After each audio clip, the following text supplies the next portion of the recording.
This poem's pretty new. It's called What's Good. Let's do this. Most of the world is garbage. So, let's talk about what's good. Laughter. Laughter's good.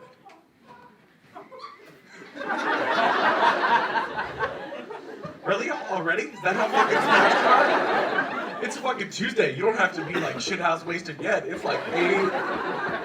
It's 8:02, man. I'm gonna say some sad shit, but like, come on.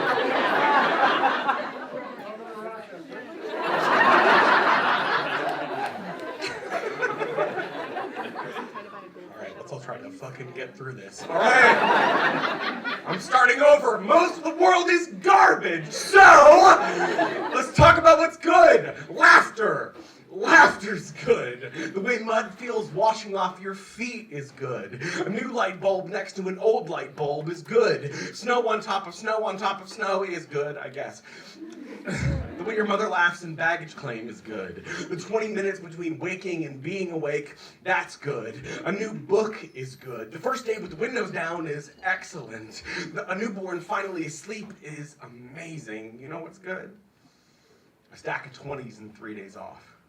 A blank check from you to you. You wouldn't know what's good even if it bit you on the ass, because it's not really possible to bite your own ass. You're incredible is what I'm trying to say. You're an escalator with flowers at the bottom.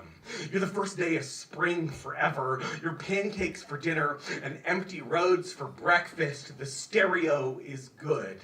The microphone is good. The PA, the chairs, the sticky floor is good. Your handprint in clay, that's good. The river running backwards, good. The takeoff and the descent, the 20 miles from home, the gray eyes, the silver lamp, the big table, good, good, good. The air we breathe is good. It's ours right here tonight. Rochester, how the fuck are you doing?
This was inspired by one of my favorite poets. He's a poet from Columbus, Ohio. His name's Hanif Abdurraqib, and he has this book. It's one of my favorite poetry books. It's called "The Crown Ain't Worth Much," and he has these poems that are like odes to bands or musicians ending in something dope, right? So he'll have like ode to Drake ending in "Blood in a Field," or ode to Elliott Smith ending in "The First Snowfall of 2003," and that's an interesting juxtaposition. Anyway, yeah, you got it. I heard you get it. Okay, great. But I wanted to write one of my own, and so I wrote this poem about. I live in St. Paul, Minnesota. I've lived there for 11 years, but I grew up in Houston, Texas, which is a terrible swamp you should never go to. When I moved way up north, basically to Canada, I was totally unprepared, you know what I mean? I'd never been farther north than like Kansas, and I had to like relearn how to live in a lot of ways. So I wrote this poem about what it was like to leave everything you've ever known and go somewhere totally alien. This is Ode to the Gaslight Anthem, ending in hospital bills, after Hanif Abdurraqib.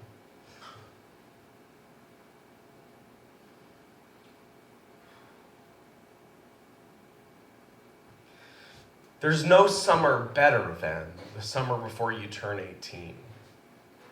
It all felt like it was terrible for a reason. All the self-hatred was finally going somewhere. Like all that time I spent veering toward and then away from guardrails was so I could find new bridges somewhere north. The north is mythical and covered in ice. It's just ice, dirt, then ice all the way down. There's nowhere close enough that you could get there by train, and isn't that what it means to stop running away, stranding yourself somewhere so hard that it has to work? It has to, and if it doesn't, there's only back south or the snow. The snow spreads its arms and yawns. The snow starts saying goodnight the moment it wakes. South is where they love you, but no matter where you drive, it's always into the sun, and the sun doesn't bat its eyes at you the way it used to. The sun only spreads its arms and yawns, but you don't shine like you used to. You used to be a glittering machine. You were brand new and so sharp and hungry for fingers, and now who can tell you from dirty snow? Look at you there, all pale and non-stop bruises. In you somewhere is so that teenager with the rough and bloody voice, angry with the radio on, driving nowhere. And where would that loud idiot go if he knew he would one day turn into you?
The hard part, probably, is admitting that I really can't handle it anymore.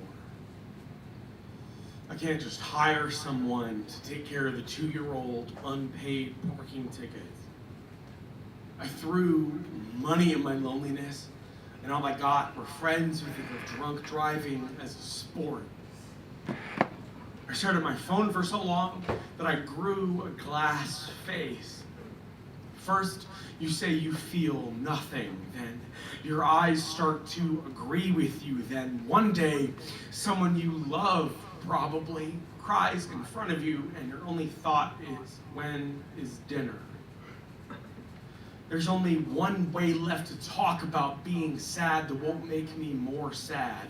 I'm so sad, I jumped off a bridge and missed. I'm so sad, one time I called my therapist Mom. I've made enough jokes about killing myself that I'm starting to think they're funny. Every time I say goodbye, I find myself adding forever because who knows when it will be true. The text message is a light bulb on a bad wire. I start typing and the ellipses flicker. If I say delete, if I delete, the filament pops and the whole light sleeps. Tomorrow is the least I have to sign every morning. Get me a carrier pigeon. Fire up the old telegraph, open the window and let me shout for help.